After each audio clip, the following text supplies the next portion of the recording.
Liverpool look absolutely scary. The result against Arsenal was very, very significant in my opinion. I think we're looking at a side that can go on and win some big silverware this season. That was a really commanding performance to go to the Emirates and do what they did against Arsenal, that are desperate to prove themselves in front of their home fans, played a very, very strong lineup. And obviously Liverpool had so many players missing. Van Dijk was missing, Dominic Szoboszlai, Endo, and of course Mohamed Salah. So there's a comment there as well. But I'm just going to run through 3 observations that I made about why I think Liverpool are very, very scary. They're frightening, really, as a force, as a collective, as a group of players that believe in the Jurgen Klopp vision. That has not changed. There's been a lot of transformation. Jordan Henderson, Fabinho, Mane, they've all left in the last couple of years. But it's the same side.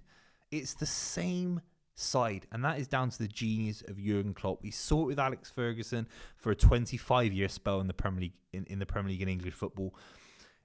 It doesn't matter who plays. Whether it's Wayne Rooney, Roy Keane, Rio Ferdinand, they all believe, they all pile in behind the manager, and they all have a unity behind them. And I think Jurgen Klopp, a telling moment, a symbolic moment for me, to the Liverpool fans that travelled down to London, pumping his fist at the fans. Now, obviously, I know managers do that, whether it's the Vanarama League, but there's just a moment there where I thought he thinks he can win everything this season. He thinks he can win everything. And by everything, the Europa League, there's a debate about the relevancy of that. It'd still be a decent competition for them to win. It's nice. It keeps momentum going. It keeps belief high in the squad, especially for players that have come in, that are new. But let's not talk about that. It's about, can Liverpool win the double this season? The double. It's all well and good talking about City's treble and quadruples and synctuples and all these big numbers. In football, doubles are very, very special. And obviously, Arsenal got a very famous one in '98. The David Seaman, Tony Adams generation, an unbelievable side, a very, very special Arsenal side that won the double. Arguably the best Arsenal side in the Premier League era for a lot of people. This Liverpool side are capable of winning the double. There's no question about it. And the FA Cup was a big moment. The game was a free hit for Arsenal to get some confidence back, and Liverpool went there and they managed their injuries very, very well. Let's make the first observation. And if you watched this far, thank you so much, and make sure you subscribe to the channel if you haven't already. Konate is an absolute unit. He's a proper centre back. I think he's. I don't know. I saw it from day one. His stature in the Premier League is good enough. I actually think. I know he's a big guy. I think he's lightweight enough for the Premier League in terms of fleet of foot. Is that a saying? In terms of how quick he moves across the ground for being someone so big. He reminds me of Vincent Kompany a lot. He almost reminds me a little bit of a Kanji as well at Man City. I think he's very, very mobile centre back. I think he's getting better on the ball as well. I think that's probably an issue that Liverpool fans would say about Matip compared to him, or Van Dijk compared to him. But I think he's getting better as well on the ball. And Konate, for me, stands out as a player that can lead the line without Virgil van Dijk. That's always telling. Could Gary Cahill lead the line for Chelsea without John Terry? Arguably, no. Maybe except the Champions League final. But could Konate do it without Van Dijk? That was a different debate. And ultimately, he's done it against Arsenal. He's kept a clean sheet. Him and Quansah, him and Trent. Trent looks a lot better as well. That's definitely an observation. I think Trent was picking things up, picking people out, from long-range passing, hit the bar as well. He seems to do that a lot. And it felt like a quarterback performance against Arsenal. It felt everything that went across Trent, it always felt like he was in control. It felt like he was picking out passes and kind of stretching the game to his will. He was kind of choosing moments to stretch Arsenal. And I think he at points ran the game, really. I really do think that. So it has to be the back line for me. Arsenal, they're playing an FA Cup game at home. This is a cup that they definitely think they should be winning. They're at home. Take away the Premier League title race as well.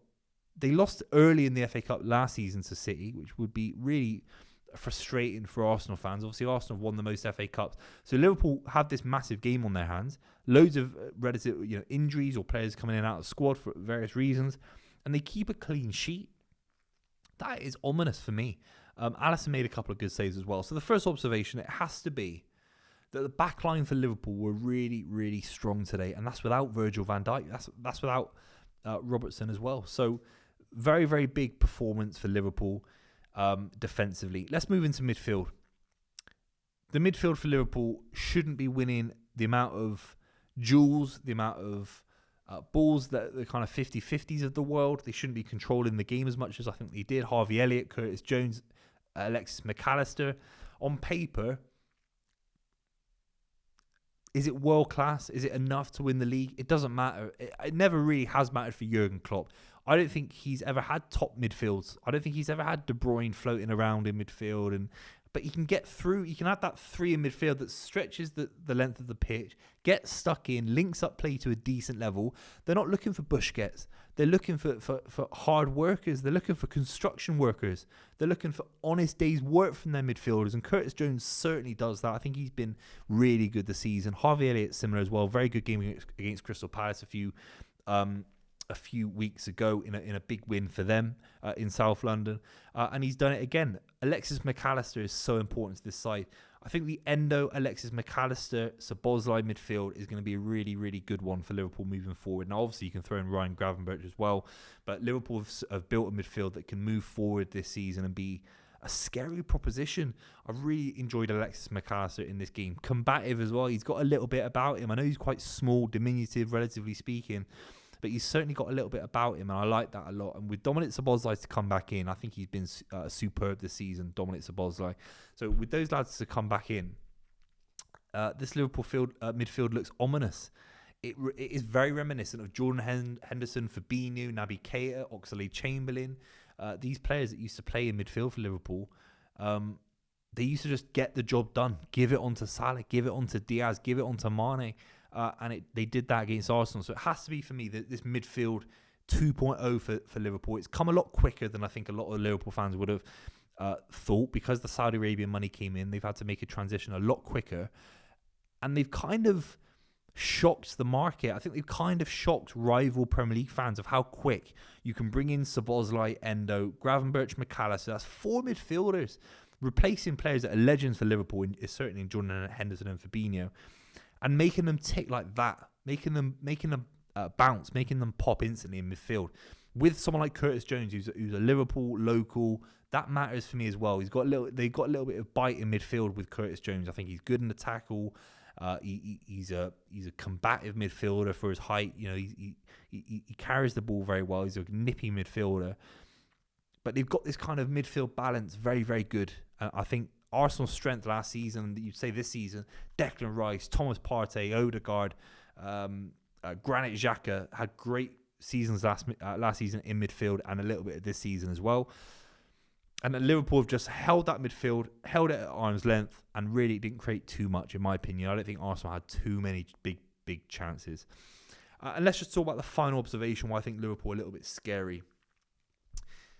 I've talked about already the significance of this result, and I think, how can you be scoring 2 goals against Arsenal? Obviously, one's a set piece, it's an own goal. It's a great finish from Diaz. I think he's got that in the locker in abundance. I still think Núñez is not operating at a very, very good level. I don't think he is. I think he's missing chances. I think he's missing chances in the box. He's missing opportunities. So if Núñez isn't clicking, and this Liverpool side are 90% of the way there already, as I've talked about, I think they've got a lot more to get out of these guys, a lot more to get out of Núñez, a lot more to get out of Gakpo, even Jota as well. So if there's room to improve, you've got a world-class manager that's building a base around them. That forward three with Salah to come back will improve, and that's why I'm a little bit scared, a little bit concerned as a City fan, as a rival fan, that Liverpool really are the real deal this season. And certainly, whatever happens this season, we can debate it on the channel. Let me know in the comments down below. But whatever happens long term with Jurgen Klopp staying at Liverpool is a worry for Man United fans, for rival fans that don't want Liverpool to succeed, because I think Liverpool are certainly a scary proposition at the moment. Let me know what you think in the comments down below. Thank you so much for watching. I really appreciate the support on the channel. Moving into the new year, we're trying bigger and better things on the channel. So let me know what you think in the comments down below about this topic. Liverpool are very, very scary at the moment. I'll see you very, very soon.